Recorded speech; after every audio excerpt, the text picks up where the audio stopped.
find yourself getting depressed and down at the mouth, as we all get once in a while, you might want to remember this quotation by Dean Briggs. He said, "Do your work, not just your work and no more, but a little more for the lavishing's sake, that little more which is worth all the rest. And if you suffer as you must, and if you doubt as you must, do your work. Put your heart into it, and the sky will clear. And then out of your very doubt and suffering will be born the supreme joy of life. Believe it or not, virtually all our satisfactions, rewards will come not from our leisure, but from our work." There is two ways, just two ways to be more effective, more efficient, and more profitable as a real estate entrepreneur. One, talk to more people. That's it. Talk to more people. Two, have better quality conversations with the people that you are talking to. That's it. Those are the two. That's the only way. Nobody can argue with that. The more people that you talk to, the more opportunities you're going to find. And the better you are at speaking with those people, the more effective and efficient you are going to be, which means that you're going to be more profitable, which means you're going to be more confident, which means that you're going to do more. So that's why, I love doing these cold call breakdowns. I think they're critically important because really when you're getting on the phone, if you understand there's 7 main factors to a perfect call, then you can go out there with confidence and make calls every single day and talk to new people every single day and do your lead follow-up every single day. But this is truly a cold call. All right. This is from Kelly. Kelly is, of course, with callmotivatedsellers.com. Call Motivated Sellers is the Rolls-Royce of phone prospecting companies. That's who I've been using for the last 5 years. And Kelly has been in like maybe a couple weeks. And watch how fantastic she is. Not because she's like perfect with the script, but she knows how to have a conversation. And she knows how to make it more personal. And she knows how to actively listen. And you're going to see these things. Matt, if you'll pull up the 7 steps to the 7 factors to the perfect call, this is what you want to do. The first 4 are the pre-qualifying. We need to know the condition, timeline, motivation, and price. All right? Those are the 4 pillars of pre-qualifying. But what really makes a superstar when you're making your calls is active listening, confirming and approving whatever they're saying, and answering a question and then asking a question back. Guys, take a screenshot of this. Because the first 4 there, the condition, timeline, motivation, price, that's the skeleton of the conversation. That's the goals of the conversation. The other 3 is the meat, it's the muscle, right? It gets you deeper into what is really going on with the person on the other line, right? On the other end of the line. So let's jump into this and let's see how Kelly did, all right? And really this isn't like the best lead, right? This isn't like the most incredible lead. It's probably an average lead here. But I want you to listen for the quality of the conversation here. And she's been doing it for like 2 weeks, like a couple weeks. She just started with them. It's absolutely incredible. Let's take a listen. John, am I speaking with Greg? Yes.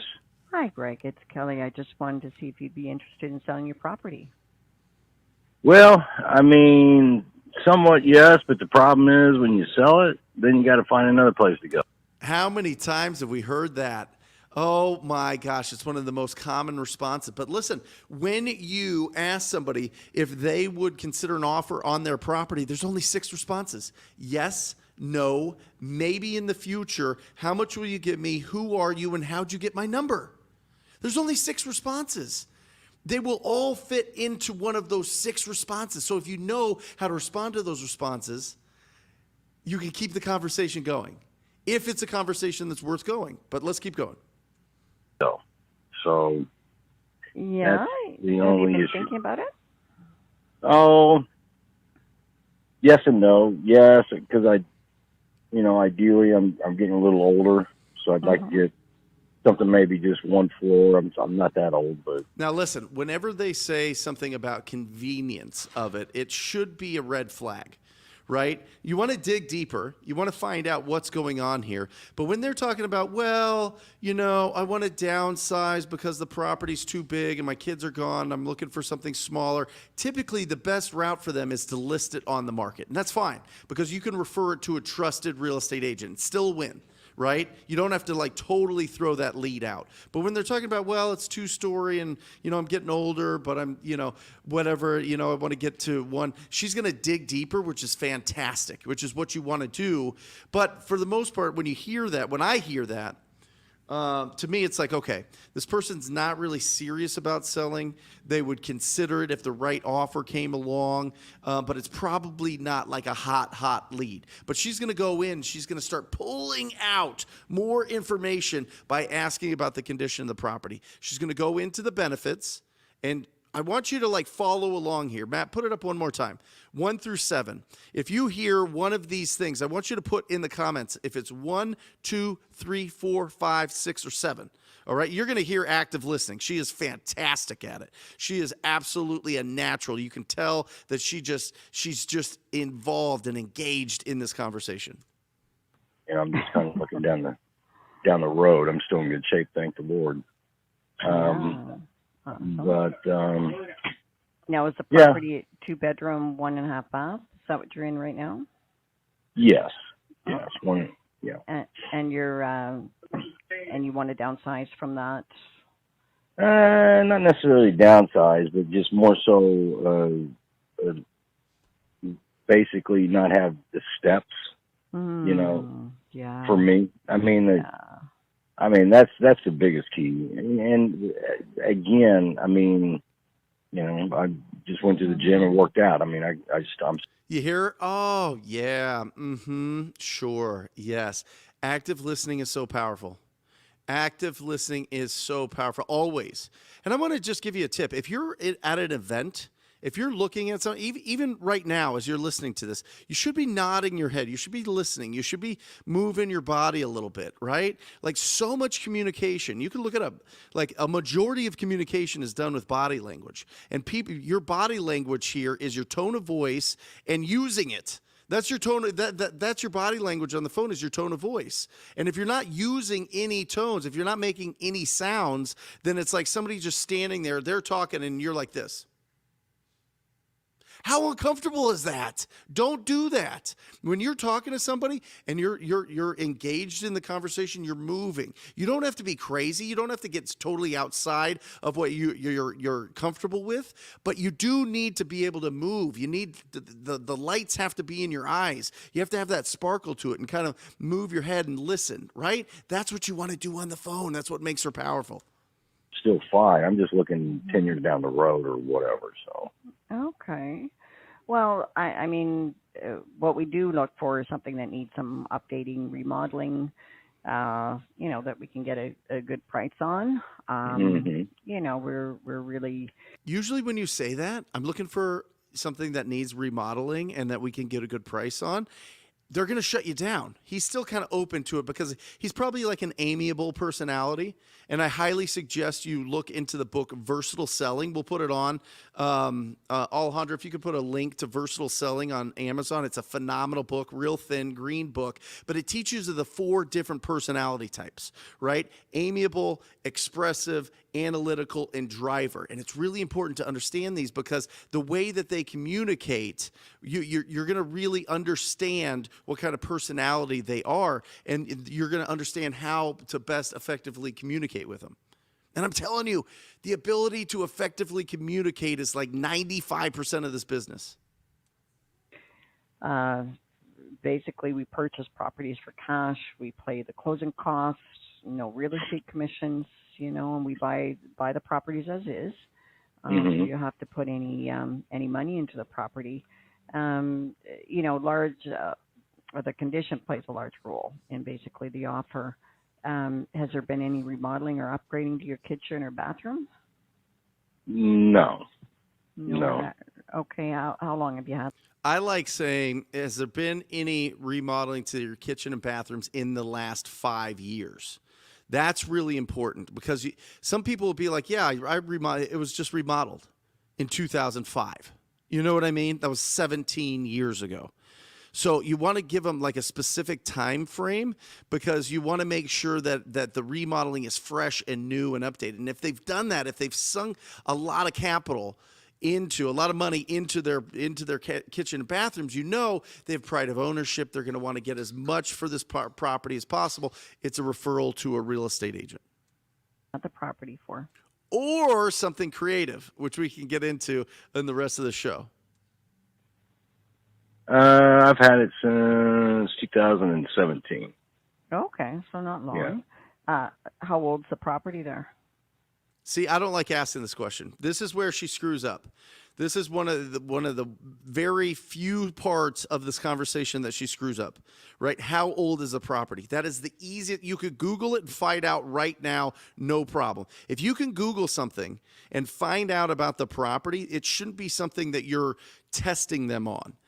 And I listened to a few of Kelly's calls because she's phenomenal. And she does this every time. And every single time, without fail, it starts adding friction. It starts adding kind of like well, I don't really know. And when people don't feel like they know something, all of a sudden they're going to start closing in. When they start teaching you something, that's when they start opening up. When they start letting you know about things and and explaining things to you, that's the sweet spot. That's where you want to be, where they're explaining things to you. You mean how the property? How old, yeah, like is it a new? When you bought it from 2017, but how old is the actual house? It was built in the 70s, I believe. I don't know exactly when. Something like that. Okay. Was it in good condition when you bought it? Like everything updated? Great question. Or? Nah, somewhat. I mean, yeah, there's paint maybe, and the kitchen cabinets, they're still, I think, the original ones. Okay. I mean, yeah. So it probably, definitely needs probably some tender love, but I mean, one of the things that I updated. That's great. Oh, it needs some love. Now we're talking. Now we can assume what's the vision that you have in your mind listening to this? Built in 1970s, not totally updated. He bought it in 2017. Okay. So it hasn't been updated in 40 years. So it's probably dated. Probably a nice property if you can get it at a good price. But he's talking, well, in the next 10 years, I'll think about selling. I don't know where I'd go, right? So our timeline is really off. She's gonna squeeze him for it. Don't worry. With it is, I came in and put buried all the spouts. They were already buried in the back. Oh, sorry. What was that? I buried the downspouts. Okay. In the front. Did some landscaping. Haven't really kept up with it. I need to pull the weeds, but I did the landscaping in the front myself. I've probably done some other things. I just can't think of it no off the major top of my head right now. But no I had to pay for the stucco. That they came in, and I didn't have to pay for. I paid my share of it. So the outside of the home is stucco.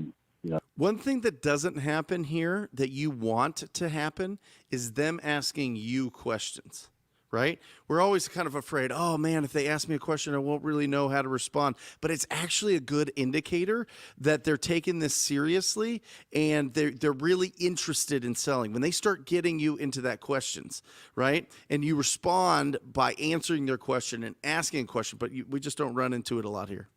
So it's only been about a year and a half, I think. So. Okay. Anyway. How about the roof and some AC? How's that? AC works okay. I stay up with it. And heat works good. The roof is I'm not sure when it was replaced. I haven't replaced it, but I do know looking at my roof compared to, and I can see it on my garage more than anything else. Is my shingles definitely look newer than the one next to me, the detached garage. So it's, I think, the same as the house. But so as far as you know, it hasn't been replaced, or the AC might be the original one. No, She's digging. She's digging to see if there's some big ticket items here, right? Because it might get to the point where, oh no, his AC goes out, or oh no, something happens with the roof and it starts leaking, and maybe he can't really afford to mess with it, or he just doesn't want to replace it, knows that he should. That's what she's trying to pull out here to try to get his expectations on what this will sell for a little bit further down. She does a great job. I think the AC is not the original one. Okay. It's a York. It actually has worked fine. Okay. But, yeah. So you say it works fine, don't fix it, right? Well, I mean, yeah. I mean, I've had to. I can't remember the name now, but anyway, come out and they've charged it one time, and then I think a second time in the 5 years. So take a look at it. So no major. So we've got the condition, we've got the timeline. We kind of got the motivation. The motivation is he doesn't want to live in a 2-story, wants to live in a 1-story. In my experience, that unless there's like some serious medical issues, it's not a huge motivator, but it is his motivation at this point. Any type of major cost there that I've incurred. Mm-hmm. Yeah. Well, that's good, right? Yep. That's good, right? Active listening, guys. If that's the only thing that you get from this call, you are going to do so many deals, so many more deals if you are actively listening. Remember, just don't be like that person, okay? Yeah. Is this your primary residence? Yes. Okay. Yeah. Do you have any other properties at all? No. Okay. And, if you were interested in selling it, I guess the reason is just because the steps and something that you might be thinking of. Are you thinking in the same area or?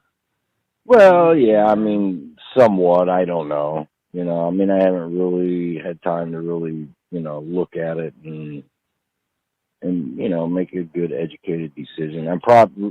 He hasn't asked a single question except for, what do you mean by how old the property is? Right? Like, that's when okay, this is going to take a while. Even if it's a motivated seller, this is going to take a while. If they're not asking you questions, get ready for a long lead follow-up, all right? Quite honestly, I know I'm probably not ready at this time. Mm-hmm. Somewhere down the road, it's a possibility. Okay, and if you were going to sell, would you list the property with a real estate agent? I mean, you might have to put some, money into it, curb appeal, be on the market, find the right buyer, show the property, all that kind of stuff. Is that something that would interest you? I've used. What a great question. Do you want to list it with an agent? And then she gives all the reasons. You'd probably have to put some money into it, curb appeal, people coming through the house, get it ready, all these things, right? Pay the commissions. Used them, when I've sold a couple houses. So I don't know. I mean, I could go either way, I think, depending, I just want to make sure of all the legalities and everything. But Okay. And so you're not really in a hurry to sell, but you have. I always think it's really interesting when you plant in somebody else's head things that you want them to say. And I hear this all the time. You know what I mean? So you probably don't want to sell it right now. You probably want to take your time. Why do we do that? Seriously, why do we do that? I know that it's comfortable and we're kind of like thinking on our toes when we do that, but don't do that. Don't tell them, don't affirm that they don't want to do business right now, right? Really watch that, because I see that is a very, very, very common thing on these calls. Have any sort of idea that you had in mind? You were thinking of maybe with the steps and something, and do you have any kind of price in mind that you were thinking about? Now we're going for the fourth pillar. She's doing a great job. Condition, timeline, motivation, price. She's going right down the script. She's literally using the TTP script that's available to everybody at ttpinsider.com. But, I mean, she's literally 2 weeks in using the script, and she's getting all of it. Now, this is an easier call, right? This is somebody that's answering your questions and is staying on there, and they have a friendly tone, and they're being nice. But she's doing a really, really, really great job. If you know what to say and you know how to respond when people respond to you, and you're actively listening and you're confirming and approving whatever they're saying and not arguing and creating friction in the conversation, and you're answering any questions and responding with a question, woo, it is easy to be good at this. It is. I don't care if you're an introvert, if you've never made a call, if you're 16 years old, if you're 72 years old, whatever it is. Anybody can do this. And I'm telling you, the more that you do this, the more that you build this skill of effectively communicating with distressed property owners or any property owners, the more opportunities you're going to find. Because there might be a creative solution here in this deal. This might be a sub-2 deal. This might be some sort of wrap. This might just be a referral to a real estate agent. This might be he's one thing going wrong with that property away from really seriously looking at a cash as is offer. But you don't have any of those opportunities if you're not talking to a lot of people and you don't have quality conversations. Those are the two things that impact everything in your business. And in the beginning, you do it. Don't hire this out. Not in this market. It's not just a if they have, if they have a pulse as a seller, you could sell it to a hedge fund, or you could sell it to a cash buyer, you could sell it to, somebody that's going to add it to their rental portfolio or fix and flipper. It's not that market anymore. It's gone. And it's going to be gone for a couple years. So right now, the people that have the skills are going to clean up. I'm just telling you. Well, I do know a guy that buys and sells homes, not buys and sells them, but actually buys them and rents them. But and he actually bought one of my houses at one time. But he's got some type of app, and one time, I know the prices, I don't know if they've dropped or gone up or whatever, but he had showed me that my house was worth, like $180,000. I do know that they've just got the price. Got all of them.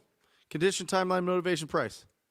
Sold some around here, I think, the same, basically floor plan, and they've sold for upwards of almost $200,000. So, okay, so I try to keep my ear to the ground on stuff like that. But yeah. So anyway, we'll just stop it there because we've done a good job of breaking this thing down. The fact is, phenomenal job by Kelly. She did a phenomenal job. She did as good of a job as she could. I wouldn't have asked the age of the house. I'm not going to go and plant things in their brain that I don't want to hear, right? Or, I guess you don't want to sell for a long time, right? These type of things. We do this all the time. There's more examples. I'll come up with some more as I think about it. But there's a lot of times we're telling people stuff that we're just jibber-jabbering. We're just nervous or something. So don't do that. Be prepared. And just keep moving forward with what is the benefit of doing business with you, right? There's so many different options. And so, but it starts with having that initial conversation. It starts with taking the action. It starts with building your skills based on, again, one more time, Matt, these 7 things right here. Condition, timeline, motivation, price. That's the skeleton. Active listening, confirm and approve, answer a question, and ask a question is the muscles. All right? Take a picture, print it out, keep it in front of you so that you feel confident that you're working on all of those things, and you will be absolutely unstoppable and get the best deals. No doubt about it. So, welcome to the Progress Not Perfection show. Guys, we're ready for you. Progress Not Perfection show. I am Brent Daniels, Mr. TTP, Mr. Talk to People, and we're here for 3 reasons. Okay? 1, answer whatever questions you have about real estate investing and wholesaling and growing and building your business and mindset.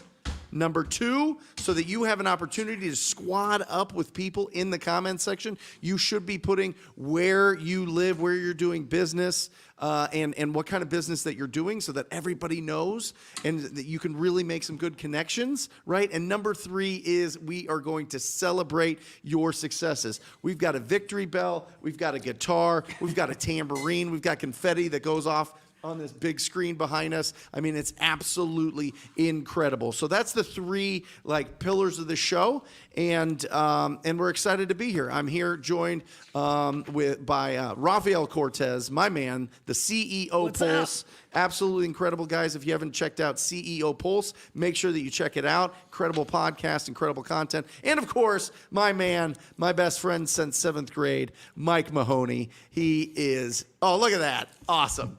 Yes. Oh, that's the new shirt. Number 4. That's the new shirt. Good times. That's it. I love right. it. I love it. The new shirt. You got the smaller logo. I like that. I like that. Okay. All right. And Alejandra is picking out the comments and all the celebrations. So if you want your question to be answered, say, yo, Alejandra, what's up? Right? She likes that. She likes the shout out. She likes the recognition. She loves it. She'll get your questions answered. But yeah, let's rock and roll. Let's crack this thing open. Handra, if we've got some questions, if we've got some celebrations, here you go. Dejan asks, how do you break up your day with trying to find a buyer and cold calling sellers? The morning, it depends on if you're going full-time or part-time, okay? The morning is for finding deals. The afternoon is for doing deals, all right? This is really, really important. The morning is for hunting. The afternoon is for gathering. All right. You need to have the engine of your business. Think of your engine as like a train, a locomotive, right? And it's sitting on the tracks. Well, you got to put fuel in that thing to get it going, right? And the fuel of your business, the engine of your business is lead generation. Right? So how are you going to generate leads? What's the fuel going to be? It's either you're going to do marketing, right? And people are calling you. You're going to get referrals. You're going to be the guy or gal in the area that everybody knows to send the ugliest properties to, and they send you opportunities, which is phenomenal. Or the fuel is going to be, you're going to be proactive. You're going to go out there and you're going to either knock doors or you're going to pick up the phone, right? Those are that's your 3 options. And if you're just getting started and you don't have a huge budget, well, then you really have 2 options. You can't do marketing. You got to do referrals and you got to do prospecting. So, and if you don't have a lot of people that know that you are out there buying ugly houses and working with these distressed property owners, and that's going to take some time. You got to be proactive. You got to do something every single day. So in the mornings, that's when you want to be calling your sellers, Dejan, and then in the afternoon is when you're calling your buyers and selling your deals and going on appointments and locking up new deals and doing some lead follow-up and that type of thing. Raph? Agree? Yeah, I break it down the same way. I usually say spend at least 60% of the time doing prospecting, so going out there and hunting for new stuff. Yes. 30% on the follow-ups, and then just keeping up with stuff that you already have. Do not get caught up in spending a full day on that one deal that you've been working for 2 weeks, right? Yeah. You got to keep the engine going. And then I usually tell them, spend about maybe 10% of the time. Just people want to tweak with the spreadsheets and all that stuff. I mean, it just kind of gets that fix in place. Yep. And the process itself. But yeah, we break it down 60, 30, 10. Awesome. Yeah. I would also add, Brent, you talk a lot about, especially for part-timers who are squeezed for time, who can't work that perfect schedule, consistency. Yep. Right? Whenever you can be most consistent throughout the week. That's it. And it's about setting aside as sacred time. Yeah. Like nothing interrupts you. That's why you got to get everybody on board. That's why you have to have enthusiasm and energy about this business that will overflow into everybody that's in your life, whether it be your kids or your spouse or your roommates or whatever it is, your parents, whatever it is that's in your life. That is part of your schedule. You've got to find that sacred time that you can commit to this. And mentally, you need to consider your real estate enterprise, your real estate business as your full-time responsibility, and what you do to pay the bills and take care of your responsibilities right now is just a placeholder until this can build the momentum. And the more people you talk to, the more momentum you build. Would you guys say, so let's say you can be consistent for an hour, 2 hours, 3 hours, whatever it is, when you're just getting going, you got to spend the majority of your time, I think you said this, 60 to 80% of your time on lead generation, talking to distressed property owners, and then the rest of the time for all the other stuff. That's it. Right? Yep. How often do you follow up with warm leads? It depends on their timeline. So we define hot leads as somebody that their timeline is in the next like day to 2 weeks. Let's just say. I like it 7 days, 7 to 10 days, but I'm going to just, if you're a little bit newer to it, just make it like they're going to make a decision. Like these hot leads are going to make a decision in the next couple weeks. They're going to sign the document that's going to give somebody the purchasing rights to that property, right? That's a hot lead. That's when you know. That's why timeline is so critical that you pull out of these conversations, right? A warm lead is somebody that's, over that 2 weeks, 30 days, 60 days, 90 days, kind of in that zone. And they're a hot lead. They've made the decision, but there's something holding them back from making the decision right now. Your job is to shorten the timeline because time kills all deals. So shorten that timeline by solving their problems. Well, I can't sell until I get all my mom's stuff out of there. Great. We will help you do that.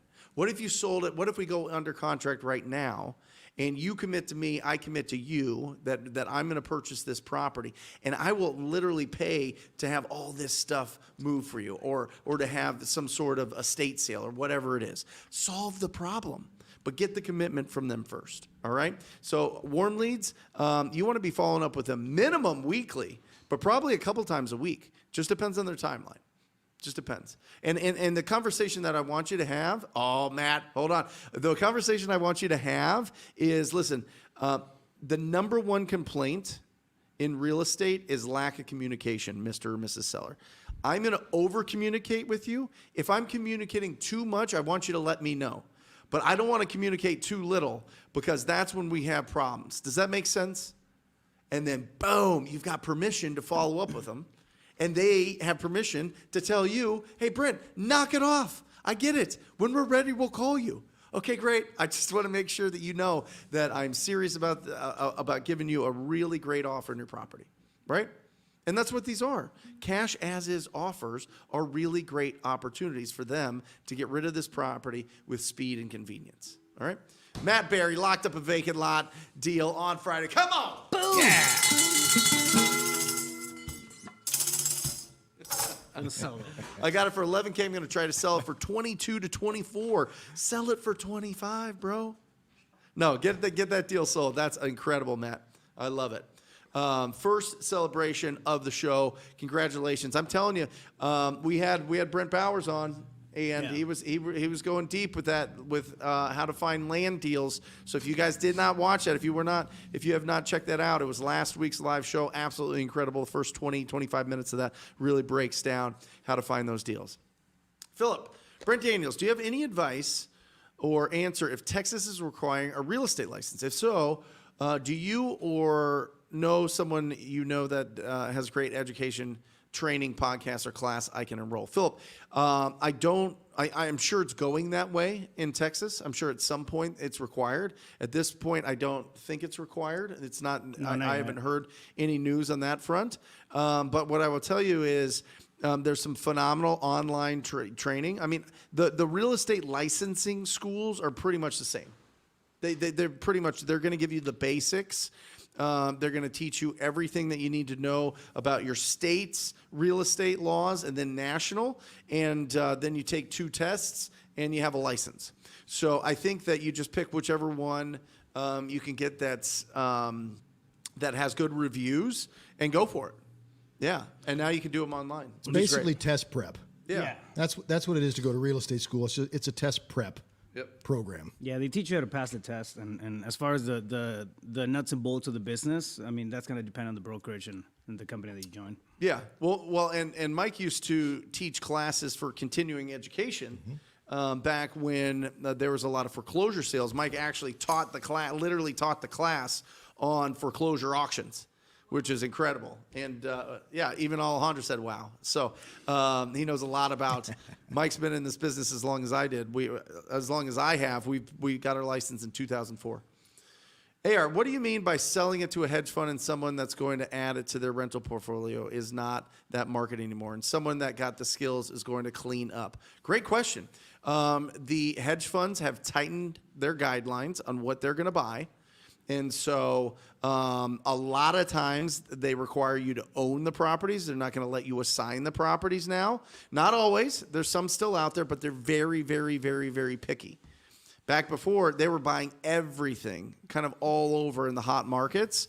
In the major markets, they were buying anything, depending on didn't really matter the condition. I mean, they didn't want too destroyed, but they had some flexibility for it. And the people that have the skills to go out and communicate themselves with the property owners in their community, the owners of the ugly houses in their community, are going to clean up. You're going to clean up. What I mean is, what people do and what is being taught and what is really sexy is, AR, don't learn how to call yourself. Don't even learn how to talk to a property owner. Just hire VAs to do it. Womp womp. It doesn't work. It doesn't work. I mean, it might work for a couple deals, but you're going to give all your money back to that VA company. And if you're going to be an entrepreneur, I don't know a single entrepreneur that has a net worth of over $10 million that didn't put in the work, hours and hours and hours and hours and hours and years and years and years and years of being in the dirt, right? Carrying water, chopping wood, doing the real nitty gritty work.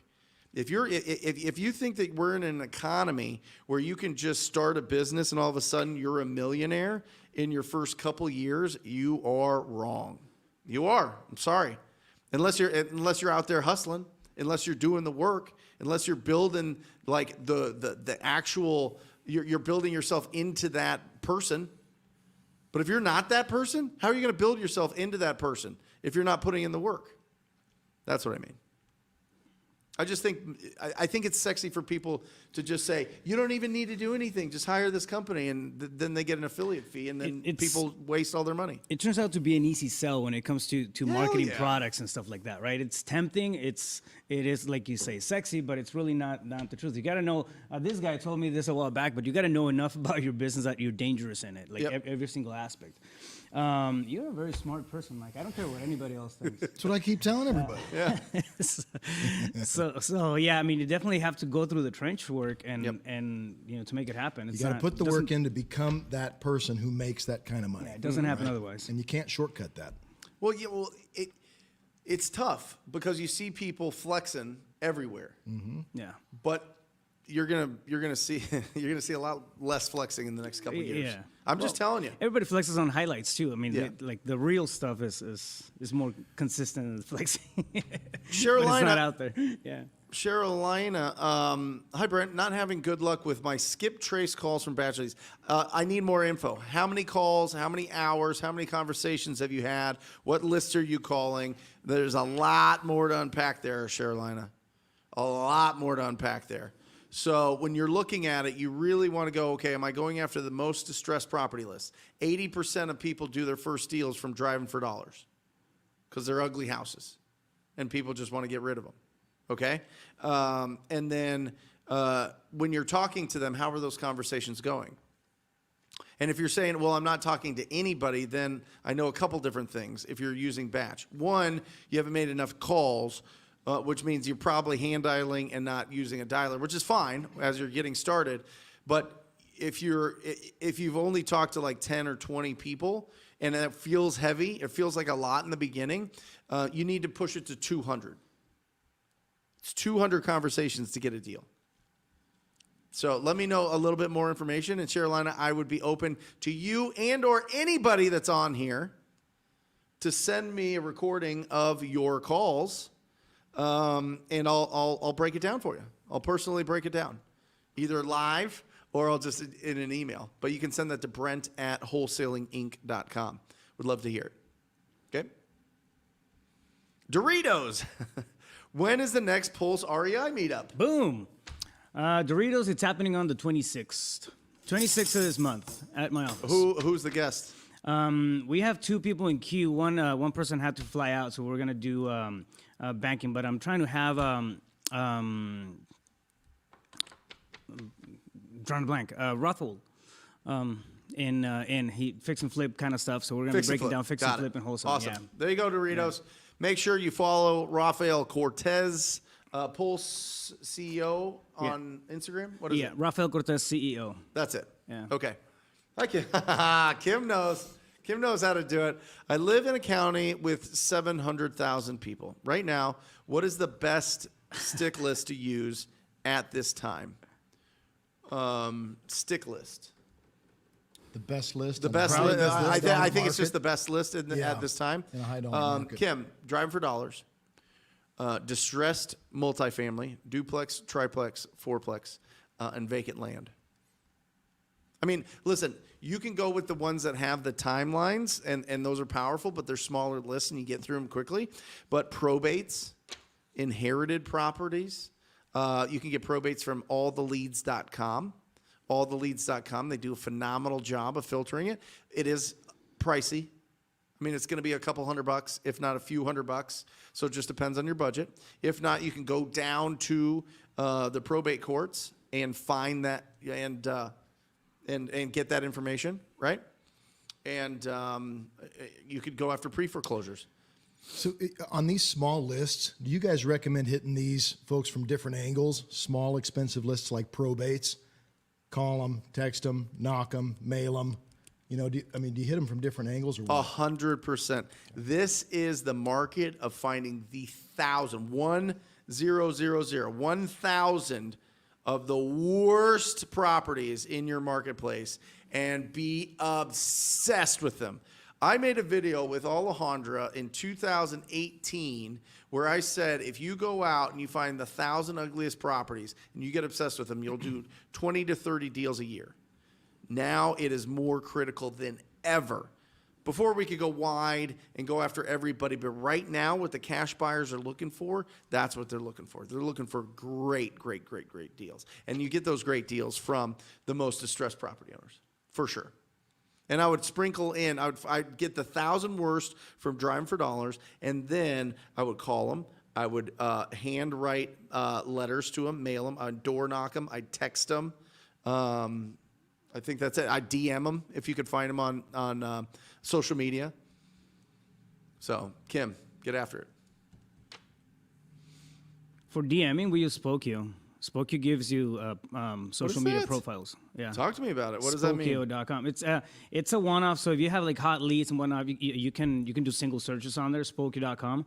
But they'll pull up anything that they can find on that property, meaning tenants, previous owners and whatnot, and then anything including social media profiles. So a lot of times you get the direct link to their Facebook account. How do you spell that? Spokeo. Spokio. Spokio. There you go. Tool of the day, Spokio. Yeah. Hey, Mr. I love you, JK Adventures Full. Thank you. Thank you. Chris, there you are. Closing a deal next week. Got it under contract for $182.5 and assigning it for $200,000 TTP all day, guys. Chris is in the coaching. He is in the Rhino Tribe. Here we go. Come on.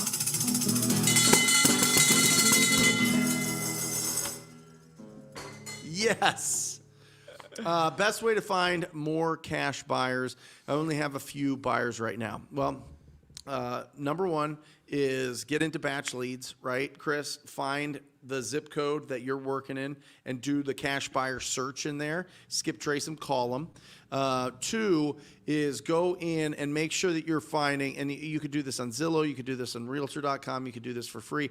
Go into the zip code or area or town or whatever, just depends on how big it is, and find all the current flips and all the flips that have sold in the last 30 days. Right, and you're going to know what a flip looks like because there's nothing in the closets. It's staged or it's vacant, and it looks really nice and fresh. And I want you to call the real estate agents and start building up those relationships with all of the people that are doing flips in that area. But start having the conversations about, hey, what are you looking for, and how can I help you find it? And hey, oh, by the way, I've got this deal. Let me know if you want to buy it. Yeah. And then you can go on LinkedIn. LinkedIn's powerful too. Just search for real estate investor, real estate developer, real estate investor and in real estate agent, investor, that type of thing. Teresa, there she is. All right. What if you are part-time? After my 9 to 5, I take 3 hours to hunt every day. On Saturdays, I hunt for more than 3 hours. Then I spend the rest of the day gathering. What do you think? I love it. Yeah.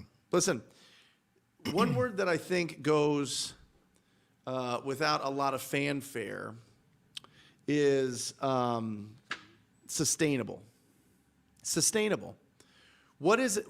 How do you fit? How do you get how do you make this business sustainable in your life? Because I'm telling you, the first 90 days is going to make or break you. And if you don't have a sustainable schedule like Teresa here that you can commit to, because we talk about consistency, and that's kind of like a vague word. Yeah, I get it. Be consistent. Do it all the time. But if you look at sustainable, what can I do? And I know that I'm going to get this done for the next 90 days. That's the key. It's not white knuckling this thing and just sprinting for the first 2 weeks and like, if I don't get a deal, then I'm going to go and be a crypto trader. I'm going to go and drop ship. I'm going to go and, get cars and Turo them or whatever else. You know what I mean? There's like so many different options, right? If this is like, you know what, I'm going to build my base because I actually want to build wealth. And I don't want to keep jumping from idea to idea and business to business to business. And the fact that real estate has been the most consistent business of all time, that's one, I think it's a smart choice, and I think it's the right choice. And two, build a sustainable schedule.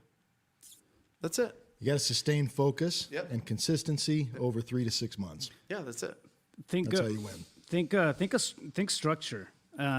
Pick a structure that works for you, right? I mean, if you work in the mornings, structure something in the afternoons. Like this 3 hour thing, I mean, it's phenomenal. But consistency doesn't happen without a structure in place, without having that discipline. It just doesn't. Yep. Olivia says, I have 25 government lists. What's the best way to sort through them faster? That is interesting because, so what Olivia's talking about is, and I think this is what you're talking about, Olivia, is you've got maybe tax defaults or code violations or probates or whatever it is for that are what is it, public information, right? And you went and you gathered all those lists, and now you have all these things, and it's like in German or whatever. It's like in a weird, like coded type of thing. You're going to have to figure out what the key is to the code to be able to figure out what are the properties, because oftentimes they'll give you everybody that's in tax default, but they won't tell you that it's a piece of land somewhere crazy, or they won't tell you it's a commercial building, or they won't tell you it's an apartment, they won't tell you it's single family. There's codes for it, and it's not what you think it would be. So you're going to have to figure out what the key is to those codes so that you can filter through it. If I'm way off, Olivia, let me know, but that's what I assume you mean by 25 government list. Are there any VAs that can help you do that? And like, how would you find that person? That's a great idea. Yeah, I mean, once you have the key, once you know how to filter it, what I would do is do record your computer as you're doing it for 20, 25 minutes, the way that you want it to be done. And if it takes a lot of time to scrape the information, then you take that video and you send that to your virtual assistant, and they go and put in the legwork. That's really smart. Yeah, great idea. And you could get great ones at Upwork. You can get it at Start Virtual with Pace Morby's group. You can get VAs all over the place. I think that's what government list is. Oh, we got a 3-parter here. Blake DeVore. Before we get into this, guys, at the top of the hour, we're gonna do a which would you rather live in, and this is a wacky edition. Ooh. Is it because it's October? Holy Well, hell. it's because it's October, sure. Wow. I just wanted to spice it up a little bit. I'm so I excited. wanted to spice up the which would you rather live in and own. Yeah, this one's going to be a little crazy. All right? Alejandra's going to love it. Yo, love TTP. I'm close to closing my first wholesale deal. Well, come on. What are we doing?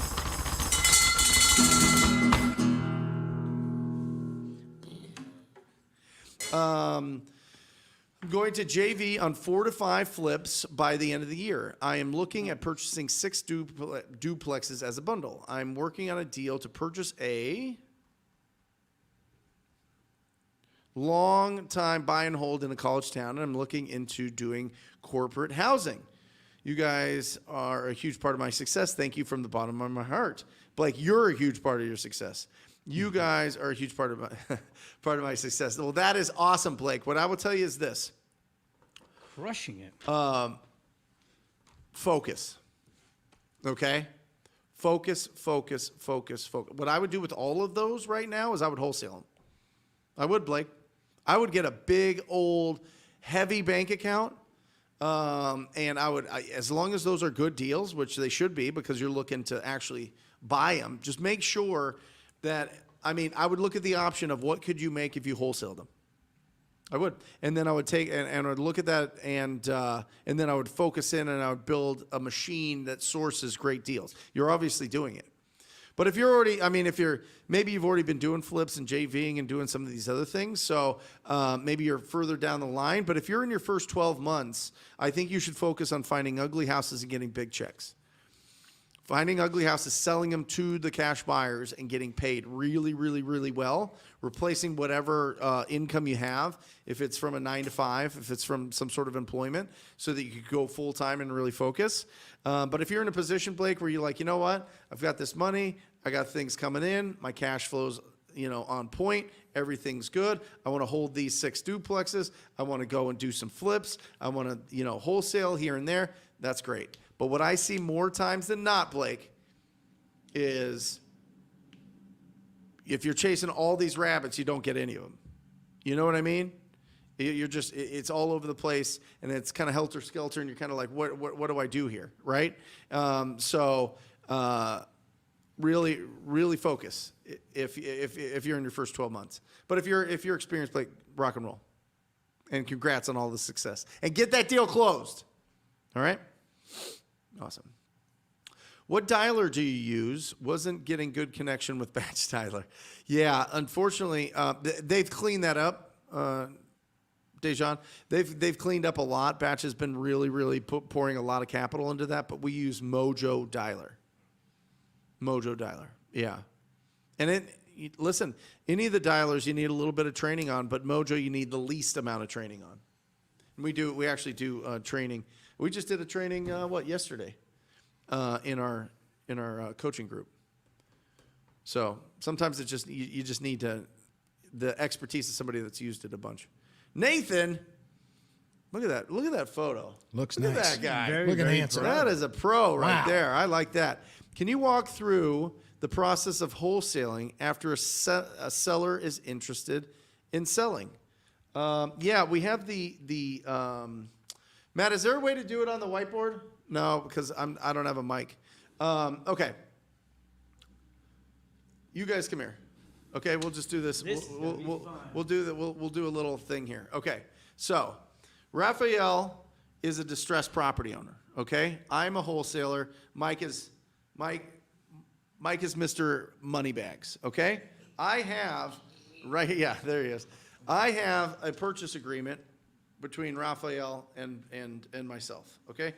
There's our purchase agreement, all right? Now, I go out and I say, hey, Mike, I know that you like buying properties in this area. It's a big project, and I wanted to see if you wanted to buy this property. I've got it locked up with Raphael for $200,000. I go to Mike and say, hey, listen, do you want to buy this for $225,000? And he goes, yeah, absolutely, which means I get a $25,000 assignment fee. Now, you get the assignment fee because of this second document, okay? This is the assignment agreement, not the purchase agreement. This is a purchase agreement here. This is my asset at this point because now I have the right to sell this, right? I have the right to sell the right to purchase this property. And I sell that to Mike Mahoney right here for $25,000. He pays, he goes to title, he wires them $225,000. I get $25,000, he gets $200,000. Good? Thank you for solving Awesome. my problem, Brent. Yeah, you're welcome. Yeah, that's what every seller says too. Thank you for solving my problem. Well, sometimes they do. But that's it. That's it in a nutshell, Nathan. I've got a ton of videos with it breaking down. And I'm sorry I don't have my iPad. We had the computer up because we had the cold call breakdown. There's a document in Insider, 17 steps. You can get that there as well. Yeah, 17 steps in TTP Insider. Everybody should download it. It's literally a checklist of what to do. Literally like step by step. Now open up the escrow with the title company or closing attorney, and explains what all that is. So great resource. That's free, by the way. Yep. Jose, found a cash buyer for my first deal, JVing with my brother-in-law. Locked it up for $307,500. Jose, you animal. You wild man. And assigning it for $349. Come on.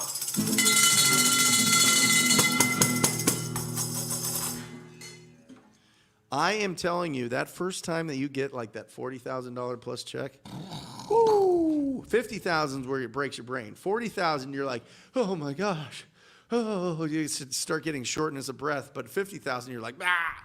You're just, your brain changes forever. When you get $50,000 wired into your account, or you're holding a check for that and you're depositing it into your checking account, and your checking account had like $1,100 in it or $11 in it, and now it has $50,000 more in that account, your life and brain changes forever.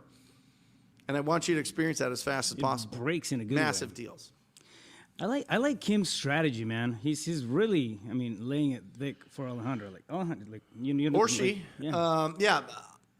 I am physically driving for dollars. How many properties should I be shooting for weekly? Well, that's interesting. We just did a driving for deal machine challenge, and you want to get to 100 addresses as quick as possible. The stats are typically around 300 in small markets, 300 to 500 in small markets to get a deal. And then it just depends on some of the bigger markets.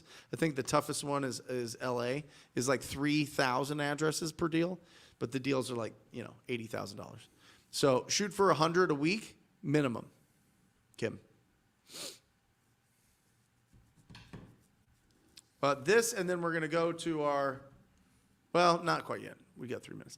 Anthony, question for Raphael. During the time you started and worked for Sean Terry, what would you say were the biggest key takeaways you learned from your time there? If you guys didn't know, Raphael did hundreds of deals under the tutelage and under the business of Sean Terry, who is absolutely incredible, and learned a lot. Raphael and I, at the time, were competing against each other a lot. I would always see his business card at all the appointments that I would go on, and he'd either already have it locked up or I'd be able to, snake the deal from him. But yeah, Raphael, go ahead. I'm gonna give you 3. I think these three were like the most important ones. I feel. One was repetitions, like just putting in the reps, going on appointments, taking on appointments, even when I felt it wasn't going to be a deal, just for the sake of practice. Repetition was huge, right? Intentional learning when I was going into those appointments, face-to-face with sellers, understanding behavioral tendencies and how people communicate on their level. Their communication was huge. Another one, it was one of the first times that I got exposed to running a business through scorecards and KPIs. But yeah, those 3 just kind of gave me a roundness, right, in exposure and the time I'm out there, understanding how to negotiate deals, and then of course how to run the business from the back. And I got to play a lot with Sean's company. I built a scorecard and did a lot of things there, which I don't think I would have had the opportunity to do anywhere else. So yeah. Huge. What do you mean by scorecard? So tracking your KPIs every Monday. We would sit down. What's a KPI? A key performance indicator. What does that mean? Thanks for bringing it back. No, so, I just metrics. because scorecard is something like what, and then KPI is like wait, what? And key performance indicator like what? Sounds like All gobbledygook. Let's talk about numbers. So these are the numbers that you need to track in your business, right? As you're building up the consistency, the nuts and bolts of the business, you need to track certain things. For example, how many leads did you get? How much money did you spend on those leads? What's your cost per lead? And there's certain numbers that impact the bottom line of the business, right? So dialing in those as you're going, week after week, and then getting out there was important because you start to see trends. Yep. So we would put all that stuff in a scorecard, which is a spreadsheet, just kind of made it fancy and whatnot. But you don't need anything crazy. Just tracking the numbers matters. But what happens is that when you see it in a week after week format, you start to see trends. Okay, this dropped here. We got less leads. What happened? Did we hit a different list? Did we switch the script? Did we hit a different zip code? And then you go back to work on the stuff that actually matters, right? So we would do a lot of that stuff, work on the business side of things, and then just get repetitions and as far as getting exposed to sellers. But yeah, those three were just game changers. And going forward, I mean, everything in all the businesses, have a degree of that stuff. The beautiful thing about this business is the people that take the most action early, right? And I call them the dumbest because you don't have experience. It's not like intelligence dumb. It's just you don't know what you don't know. Yeah. So you go out there and your education truly comes from the action and the results that you have. But then you can't just live in that space forever, right? You have to be able to track your numbers so that you understand where the results are coming from. It's not just, well, I'm going to just go out there and do stuff. Yes, you should do that when you start. Just go out. Seriously. The people that just go out and take massive imperfect action win the fastest. But to continue to build an actual business, and I don't even know what the statistics are on how many small businesses fail in their first 3 to 5 years or whatever it is, but it's high. Yeah. To be able to do that, it's because most of the time the people don't know where their business is coming from. They're not tracking their numbers, whether it comes from lead generation or their income and expenses. It's all mixed in. It's all exciting because business is this like really robust game that we play. And it's never ending, and there's always stuff to learn, evolve from. Evolve to. And it's just exciting, but at some point you have to be able to track your numbers. You have to, but you don't want to be the person that's paralysis by analysis early on because you're afraid of taking action. Yeah. It's huge lessons. Thank you, Anthony, for asking that. That's awesome. Thanks. Anybody doing deals in Phoenix? Yeah. Help me feed my inferiority complex to start taking action. My 9 to 5 sucked me in to not take action again. Yeah, just start with one call, Doritos. Just start with one call. Just call one ugly house. It's so easy. We have all the tools.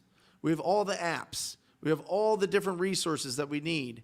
Just call. If you want to just get the ball, just go on Zillow and just call on for sale by owners that haven't been totally updated. Start there. They want you to call. That's why they put it on Zillow. It's a lot easier of a call. And then get all the resources and the downloads at TTP Insider. I mean, we put it all in there so that you have all the resources that you need to go out there and feel confident taking action. But it starts with just one call, Dorito. Just do it today. Do it on your lunch. Do it right now. Do it while you're watching this. Do it whatever. Whatever it is, find a for sale by owner on Zillow and press the button. Get the Zillow app. Boom. Press the button. Call them. It's gonna build your confidence. Natty Wine. How'd you create that scorecard, Raph? That's a loaded question. No, I mean, start simple. Just figure out. Loaded with a lot of information, you mean? Yeah, okay. Exactly. Oh, well, I ended up throwing like charts and all kinds of stuff into it. But yeah, I know you did. Yeah, you don't have to get too crazy on it. Keep us, All right, basic. Yeah. I'm gonna give you like a super basic breakdown. Things. All right, so. If you're building a scorecard, I'm going to give you 6 things to keep on the first column, right, on the right side of the scorecard. Number 1 is going to be your reach. How many people are you reaching out? And take notes on this.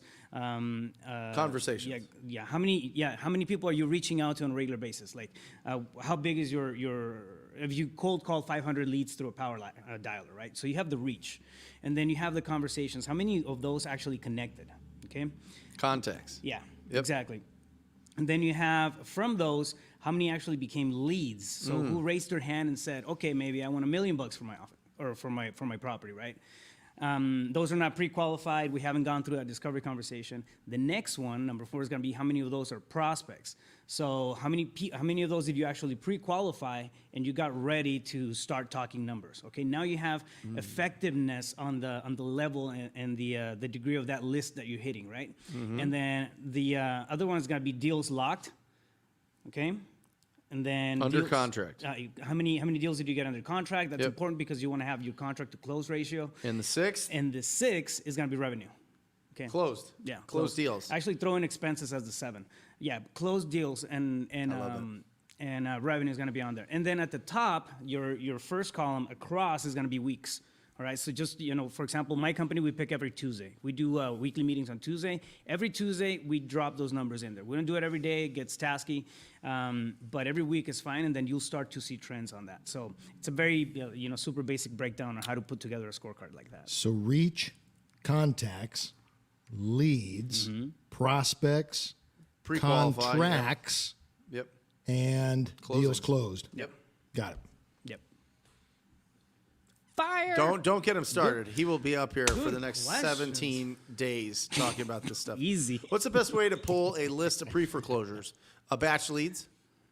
Batch leads will get you those pre-foreclosures, Nathan. Yep. If you don't have a huge budget, but I feel like you do, I would use batch leads. If not, then you can get them from a title company. But usually they'll give it to you free because they want your business, title company. But they're not the best. They're not the most accurate. So in some states you could pull it right from the county, right from the county recorder's office. But most of these services do filter it out and get those ready. All right. Let's do Would You Rather. Guys, this is part of the show where we show you 2 properties that you, if you had the opportunity to own, which one would you select? And this is our wacky edition, starting with this one. Hey! That is wacky. That is super wacky. Holy moly. This is the airplane property. All right. Dude, Jesse would want to live in it. Former airplane. Kind of a treehouse style airplane house. Okay, that's number 1. And number 2? Oh, upside down house with the solar panels, huh? Is that because And the people were Christmas flipping houses? and the Christmas lights. This is Look for at the those Christmas flippers lights. out there. There you go. I love Look at it. the Christmas And lights. it's got Christmas. did Well, there? it's obviously Christmas time, right? So there you go. Number 1, here we go. Airplane house. Okay, would you rather that one or the upside down flip house? Oh, man. Put it in the comments section. Alejandra's going to make it. Do you do like a poll or something, or is it just, all right, Alejandra does a poll, and select number 1 or number 2, airplane or upside down house.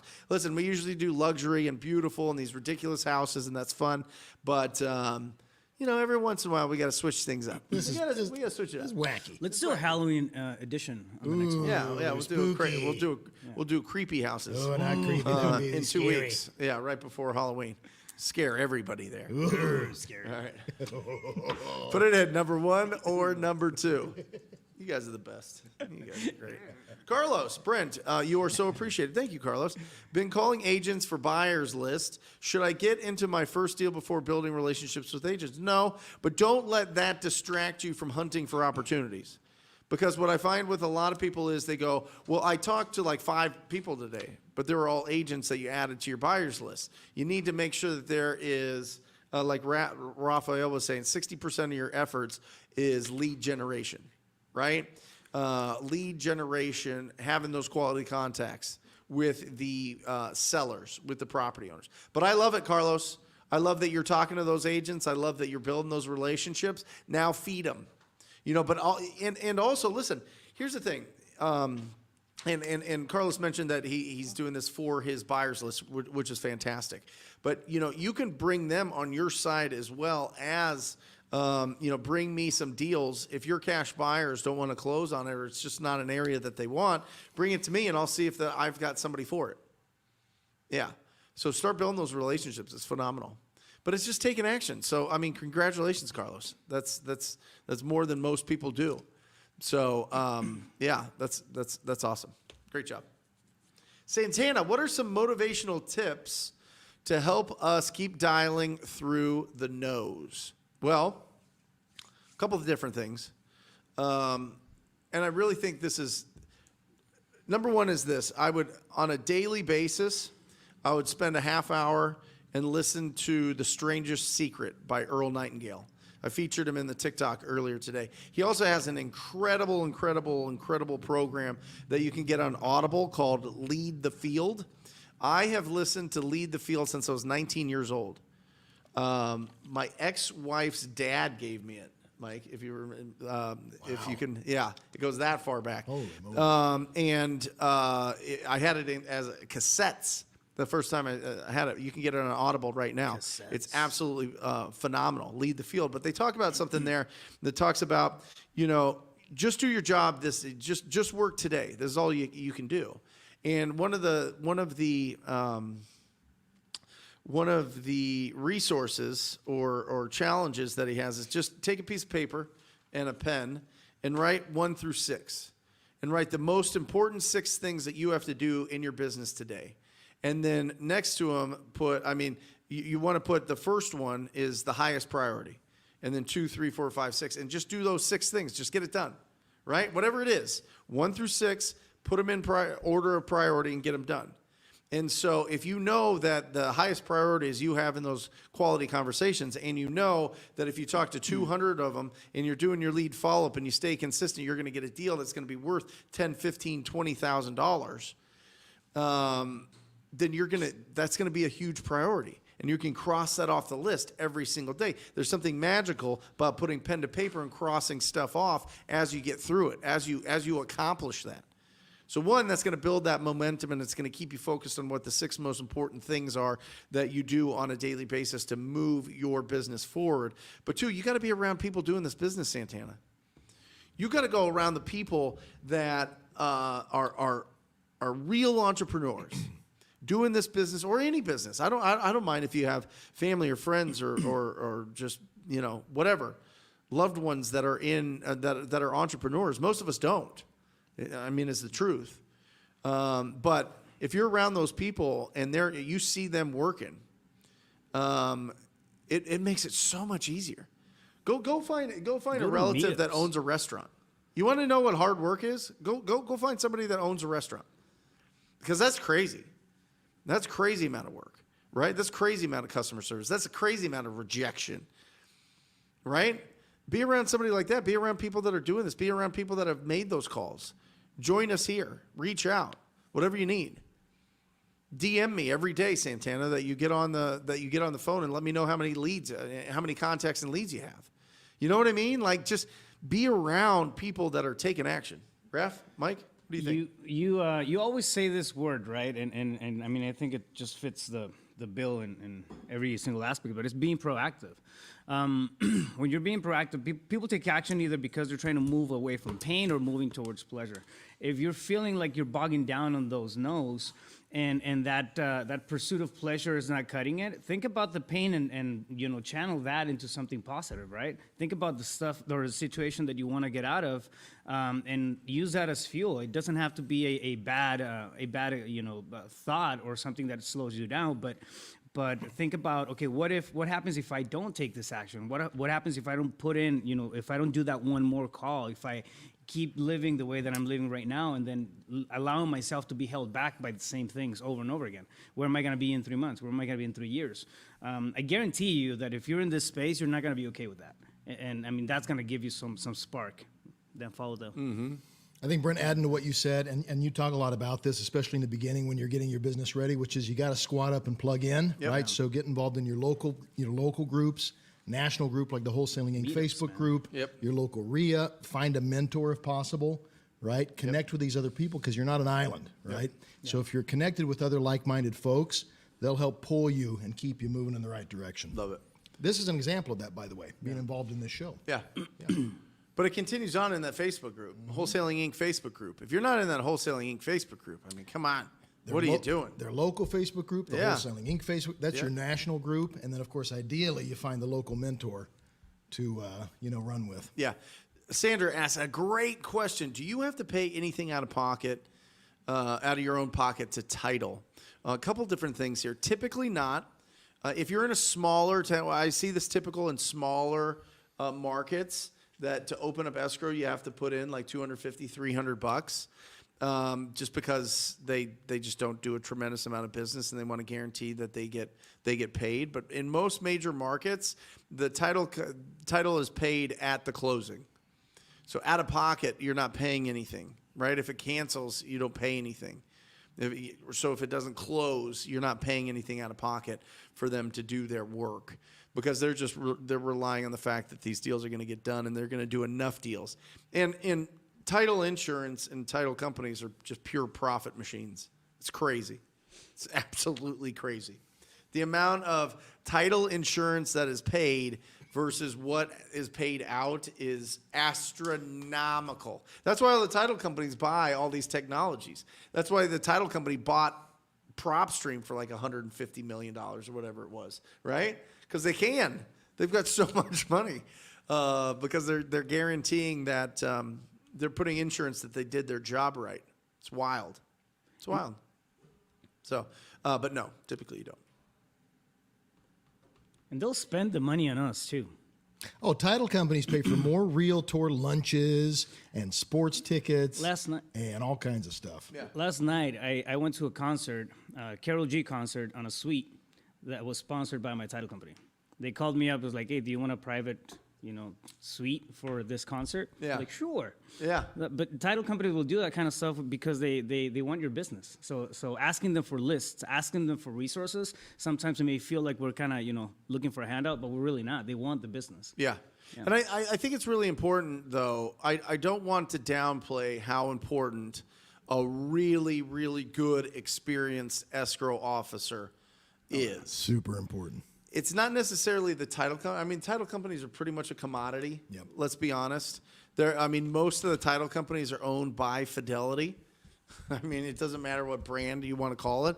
They own a ton of the brands. It's all under the same umbrella, and they're all getting insurance from the same. Even the smaller brands are getting their insurance from Fidelity.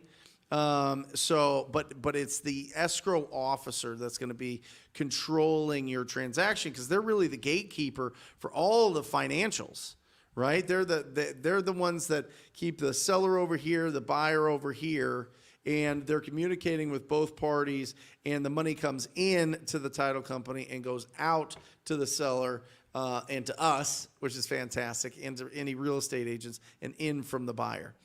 And so it's really, really, really critical that you have somebody that knows what wholesaling is, knows what double closes and double escrows are. And if that's foreign language to you, just Google double close, double escrow on my in my YouTube channel. And not even Google it, just put it into YouTube, I guess. But search for it in my YouTube. I break that all down. And just make sure that you understand, that they understand how to do different investor transactions. And then if you really want to get gangster, let them know, find somebody that knows how to put together the creative finance deals. Because believe it or not, the title companies, those escrow officers, will literally put all the paperwork together. Make sure that all the terms, everything's put in there perfectly, and that make sure that whatever you and that property owner have agreed to is in writing and done right. And some of them even hook you in with the servicing companies for the payments. It's powerful. So real quick. So what's the best way to find these investor-friendly escrow agents? Referrals. Okay. Referrals. Number one, talk to anybody that is doing real estate deals. Whether it be wholesale, whether it be creative, whether it be flips, whatever it is, and find somebody that you can talk to. So investor deals, not like your agent. No. Right. So you got to get this from another investor. Yes. Yeah.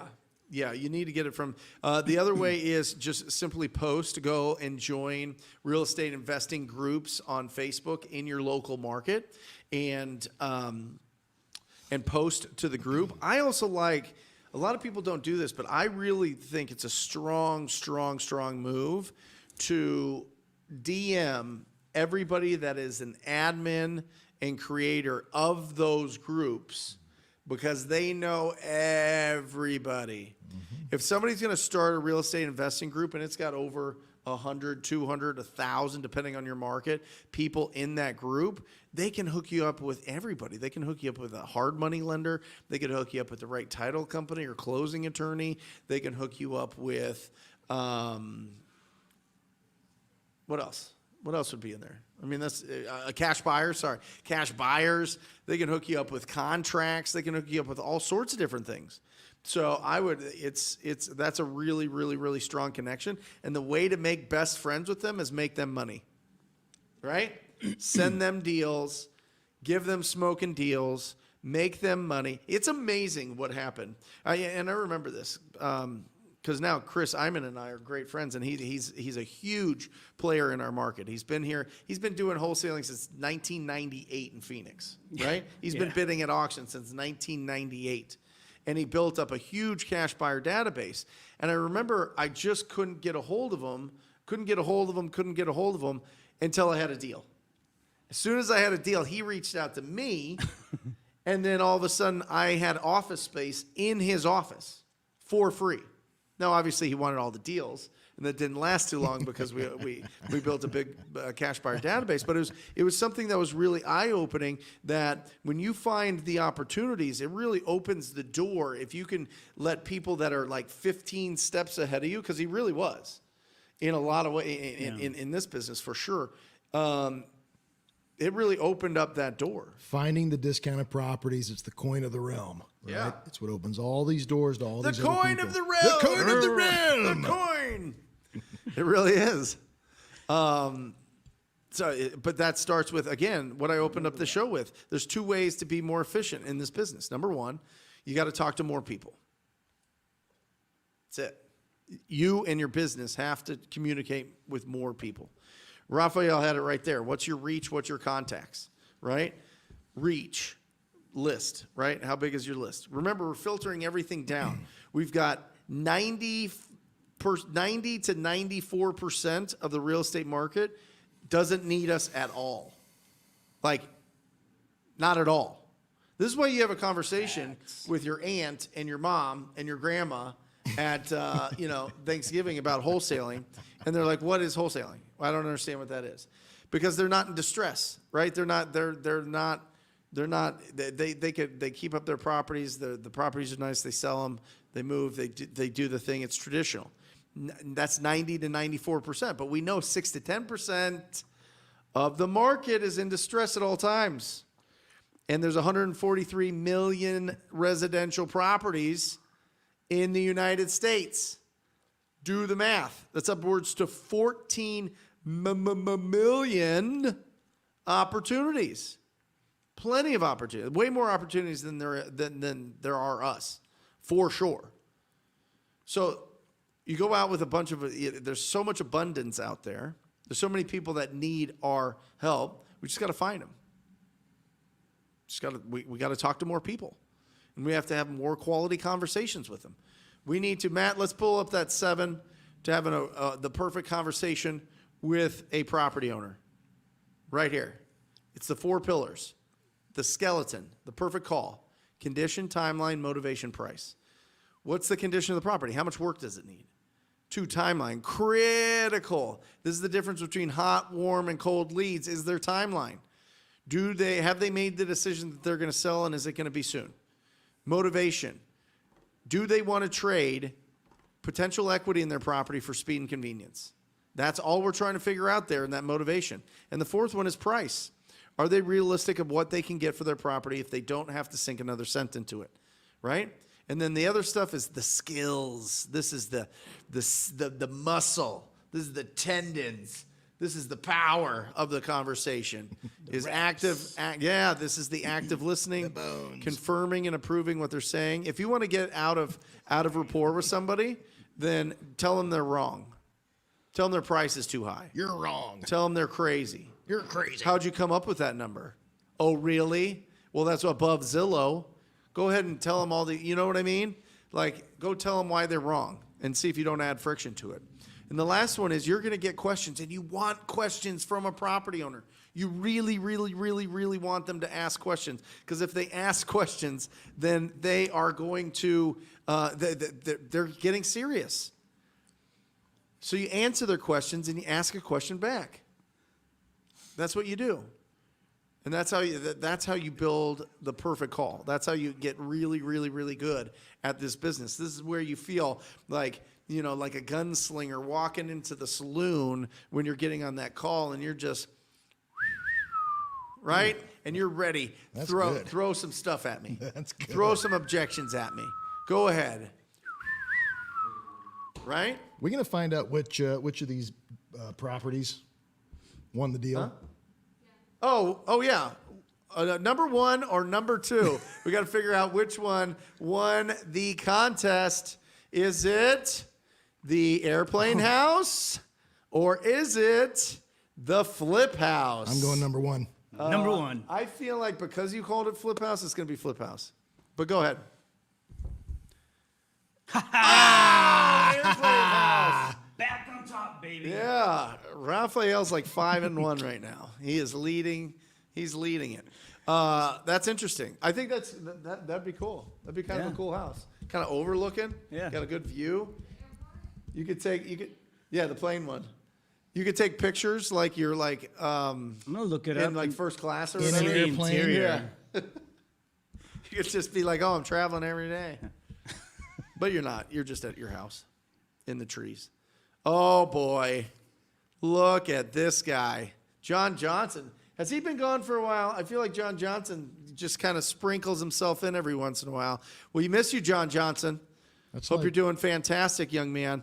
Brent, if I'm having 150 conversations a day and getting no leads, is it a bad list? I'm calling potential probates in Maryland, Virginia, and North Carolina. Yeah. I mean, it comes down to 2 things.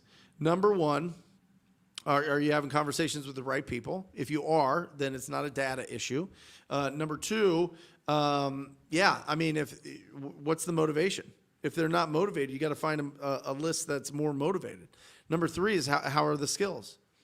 When you're having these conversations with probates, it's a totally different type of tone of voice. You can't just blow them out of the water with your energy. You got to be really, really, really, you have to have a lot of empathy. You have to be really empathetic for the situation that they're going through. That's a lot of conversations per day for probates. Yeah. Yeah, that feels like the most robust probate list of all time. There's a lot of. So maybe you're going back too potential far. Probates. Maybe you're going back to, or I'm calling potential probates. Yeah, that's not a list. What's a potential probate? I don't ready even to know. die? If you're having 150 conversations a day, He's just talking to older people? Is that a potential probate? well, You know what I mean? The pre-probate list, John Johnson, by the way, I have never done a deal on the pre-probate. I think it's a marketing ploy. I don't think it's a real list. what is the pre-pro? Okay. I wonder how they. Yeah. Cold call, referral, texts. Yeah. Top 3 channels. Was Yeah. that what they were asking? Yeah. Joel, 1 point. what are some key points compared to calling seller to mention to agents? Compared to calling the seller to, I think maybe it's like, what's the key points of talking to the seller versus the agents? Agents, you can be a lot more upfront with. You know what I mean? You gotta smack them right between the eyes. Sellers, it's more delicate. Been having great luck with brokers. Been upfront telling them my buying criteria. We are unrepresented. How much applies to regular agents? I'm not exactly sure how to break this down, but I think if when he's it comes to regular agents, if he's having luck, I'm saying that- looking for ugly properties, and I need your help. I don't want anything that's listed. I want things that are off market before they hit the market. When you're going on those appointments, because I know that you're going on a lot of appointments, Mr. or Mrs. Agent, and it looks like one of those properties that is completely destroyed, text me and I'll give you a cash offer on the spot that you can present to them. If he's already having luck with brokers, just have that same conversation with the agents. Oh, yeah. Yeah. Yeah. Brokers and agents are, I mean, most brokers aren't even agents. Most brokers aren't even doing business. That's why they're called brokers, because they're broker than you, right? That's the old joke. There you go. Old real estate joke. But yeah. When do I need to consider switching markets? If your buyers aren't buying. If there's no buyers in the market, then you have to switch markets. If there's buyers in the market, then you need to do a better job of finding the best deals. They're out there, obviously, because people are finding them. If there's buyers there, there's deals there. Yeah. I mean, listen, I know what area you're in, and it's, you've got a lot of big players that are spending a lot of money there. So if you feel like you should test somewhere else, do it. Get a list of 300 to 500 addresses that are tired landlords and test it out. See what they see if you're having better conversations with them. Tired landlords are absentee owners, right? Yep. Yep. Alejandro, you want to come on in? Matt, come on in. That's it, guys. We went 90 minutes. Look at that. Thank you for joining us. Guys, really, really, really focus on building your skills on the phone. It is something that will increase your value in whatever you do as a business person. Really, truly will. On behalf of Matt, Alejandra, Raphael, Mike Mahoney, and myself, we love you guys. Remember, keep your house clean. 3 rules. Keep your house clean, this house, and literally your house. Come on. Number 2 is protect your health, because it's the last thing we think about until you're sick, and then it's the only thing you think about. So you want to build consistency, and you really want to build something special, stay healthy, right? Number 3 is increase your value to the world. What are you pouring in? We spend, what, Mike, 370 hours a year in our car or something, right? What are you pouring in? What new things are you learning? How are you more valuable every single day? What actions are you taking? What experience do you have that makes you more valuable every day? You work on those 3 things, keeping your house clean, protecting your health, and increasing your value to the world, you're going to live a fantastic life. We love you. We'll see you next week.